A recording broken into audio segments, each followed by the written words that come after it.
আজি ৰাতিপুৱাৰ পৰা আকৌ কাম কৰিব লাগি গৈছোঁ ৰ'ব। হেল্ল' এভৰিৱান, কি খবৰ? Welcome to my another mini blog.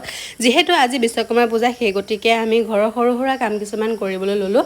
তাৰপাছতে মই বনালোঁ ভাজি আৰু ভণ্টিয়ে বনালে ৰুটি। তাৰপাছতে আকৌ অলপ সময় ৰখি গ'লোঁ দোকানলৈ, যিহেতু মামীহঁতৰ দোকানত, বাহঁতৰ দোকানত বিশ্বকৰ্মা পূজা পাতিছে আৰু তাৰে খাবলৈ মাতিছে।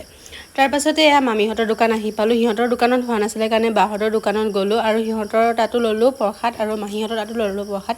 আকৌ মামীহঁতৰ তাত আহি প্ৰসাদ ল'লোঁ আৰু ঘৰলৈ বুলি আহি আছোঁ। অলপ সময় ৰখাৰ পিছতে আকৌ নামঘৰলৈ যাবলৈ হ'ল আৰু নামঘৰত আহি পালোঁহি আৰু ইয়াত নামঘৰৰ পৰিৱেশ চাওক, অকণমান অহা দেৰি হ'ল। তাৰপাছতে এয়া মাহঁতে নাচি আছে। মাহঁতে নাচাৰ পাছতে আকৌ মায়ে খোল বজাইছে। তাৰপাছতে আমাৰ ইয়াত পাহৰি নাচে চাওকচোন।